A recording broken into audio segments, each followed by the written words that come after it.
మాది పెద్దాపురం అండి. వై బాబ్జీ అండి మా ఆయన గారి పేరు. అయితే 4 సంవత్సరాల క్రితం అండి 2 కాళ్ళు ఇలా చచ్చిపడిపోయినట్టు అయిపోయి తెల్లారుజామున లేగుతులో కిందకు పడిపోయేవారండి. పడిపోతే హాస్పిటల్కి తీసుకెళ్ళేవాళ్ళమండి. తీసుకెళ్ళి సిలిండర్ పెట్టి ఇంజెక్షన్ చేతిలోకి తగ్గిపోయేదండి. అలా తీసుకెళ్తుంటే అప్పుడు తనని బతిమాలుకున్నాను అనమాట. ఒకసారి అయ్యగారి దగ్గరికి వెళ్దాం, అయ్యగారు ప్రార్థన చేస్తే తగ్గుతుంది అని చెప్పేసి అడిగితే హాస్పిటల్ నుంచి వచ్చినప్పుడు బతిమాలితే ఆటో ఇలా తిప్పి తీసుకొచ్చామండి అయ్యగారి దగ్గరికి.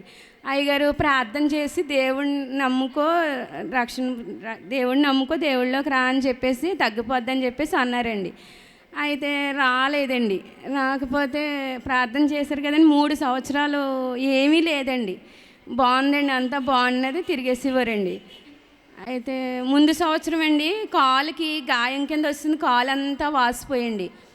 అది వాసిపోయి పుండు అడిపోయి ఎన్ని మందులు వాడినా ఎక్కడికి వెళ్ళినా ఏదీ తగ్గలేదండి. అయ్యగారు తీసుకెళ్ళి తగ్గట్లేదండి అయ్యగారు అని చెప్పేసి అంటే అయ్యగారు ప్రార్థన చేసి రక్షణ తీసుకోమనేసి అన్నారండి. అలా సంవత్సరం ఉండగా మొన్న మే నెలాఖరులోని రెండో కాలుకు కూడా వాసిపోయి అదంతా వచ్చేసండి. కాలు అంతా వాసిపోయి పుండు పడిపోయినట్టు వస్తుందండి. ఇంజెక్షన్ చేశారు డాక్టర్ గారు చేతిలోకి 2 కాళ్ళు చచ్చిపడిపోయింది. ఇంకా అసలు అన్నీ మంచం మీదండి. యాదంత హాస్పిటల్కి తీసుకొచ్చామండి.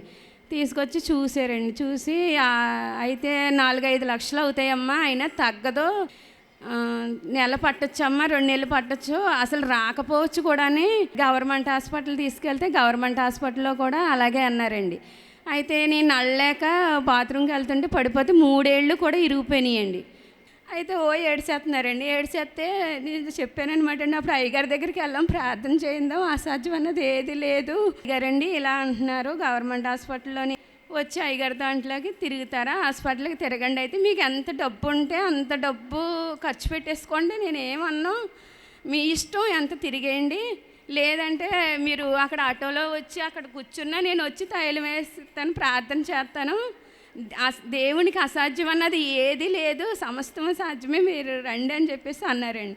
అయ్యగారండి హాస్పిటల్కి అది వెళ్ళాం, దేవుని సన్నిధికి వస్తామండి అని చెప్పేసి అన్నండి. వచ్చేవండి. అక్కడ తైలం అయ్యేసి అయ్యగారు ప్రార్థన అయ్యి చేసేవారండి. అలా మొదటి వారం ఒత్తులోకి అసలు నడలేని మనిషి ఆ ఇంటికాడ నుంచి కూడా 2 అడుగులు వేసారండి. 4వ వారం ఒత్తులోకి తనంతట తను నడిచేసేవారండి. దేవుడు ఎన్నో మేలు చేసండి. నా భర్తను లేవనెత్తారండి. అయ్యగారు చేసిన ప్రార్థనలు, అమ్మగారు చేసిన ప్రార్థనలండి. నా కుమార్తె విషయంలో అయితే దేవుడు ఎన్నో మేలు చేశాడండి. 10th క్లాస్ ఫస్ట్ క్లాస్ వచ్చిందండి. అయితే ఎంపీసీ కూడా తీసుకుందండి. ఈ చిన్న సాక్ష్యం దేవుడు దీవించును గాక. మరి దేవుడు అద్భుతమైన కార్యం, మరి కాళ్ళు 2 పడిపోయాయి, అలాంటి ఆయన్ని దేవుడు స్వస్థపరిచారు.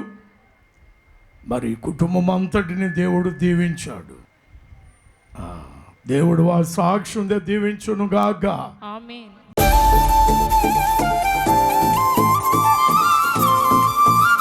నా పేరు ఆనంద్ కుమార్ అండి. మా గ్రామం విరవాడ. నేను దేవుణ్ణి ఎరకక చాలా గుళ్ళు తిరిగానండి. మా తల్లిదండ్రులు అన్యులు, నేను కూడా వారు నన్ను చాలా గుళ్ళకి తిప్పారండి. నా జుట్టు ఎంత నున్నగా అయినా సరే నాలో మార్పు రాలేదండి.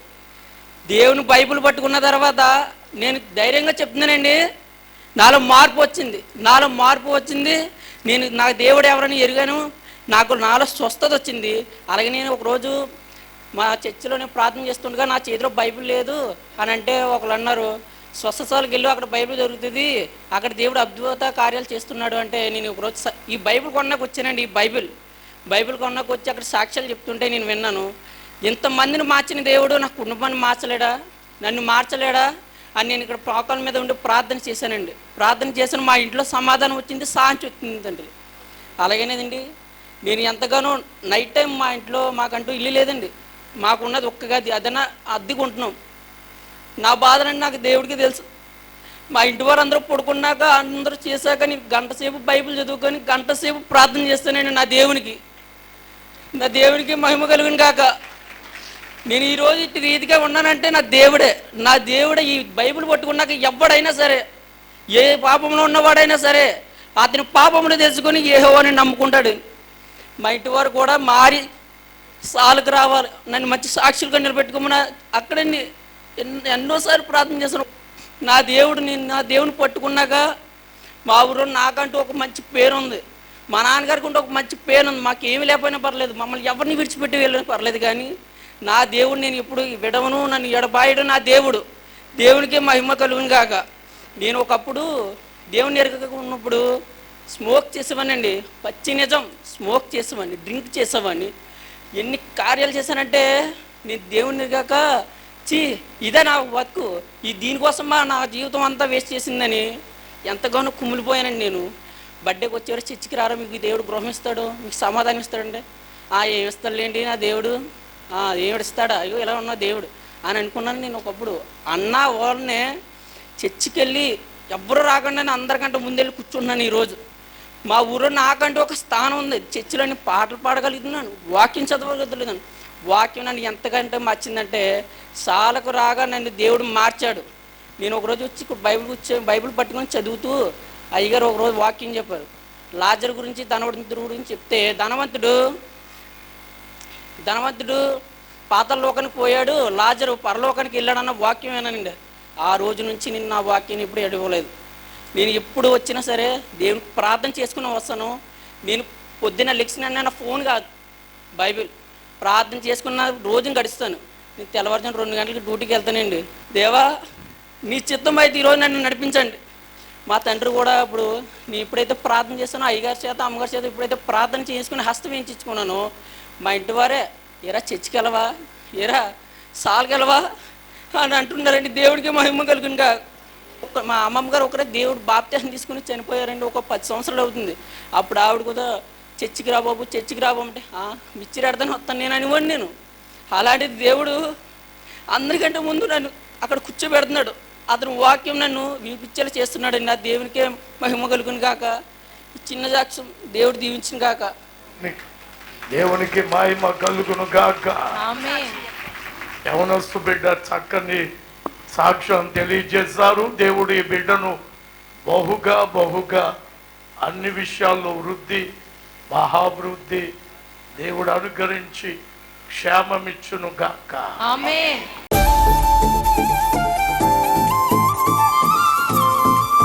నా పేరు మనీ అండి. మా ఊరు కాట్రాలపల్లి అండి. మా నాన్నగారికి కుడికాలు లాగేసిందండి. నాకు ఇలాగ నీరసంగా ఉందని మా నాన్నగారికి అంటే నేను వెళ్ళామండి. కుడికాలు హాస్పిటల్లో ఉంది, కానీ అది ఏదో పెద్ద హాస్పిటల్లో జాయిన్ చేశారండి. 20 రోజులు అయిందండి, అయినా రాలేదండి. శమదినాలు చేస్తుండగానే మా సంఘం అంతా ప్రార్థన చేశారండి, కాట్రాలపల్లి సంఘం. మా నాన్నగారికి ఇంటికి వచ్చేస్తే తండ్రి నాయన నేను వారాలు చేస్తాను యేసయ్య, మా నాన్నగారు నడిచిలా చూడండి, మా బరువుగా ఉంటారండి, ఎవరు ఏమి పట్టుకుని చేసేలా ఏమి ఉండవండి, మా అమ్మగారికి షుగర్ అండి, నీరసంగా ఉంటారండి, అందుకని నీ చిత్తం వేసయ్యా, నీ ఇష్టం వేసయ్యా అని ప్రార్థన చేశానండి. నేను 2 వారాలు రాగా మా నాన్నగారు నడిచారండి. ఇప్పుడు ముత్తుగా స్ఫూర్తిగా నడిచేస్తున్నారండి. ఈ సాక్ష్యం దేవుడు దీవించు కాక. ఆమేన్.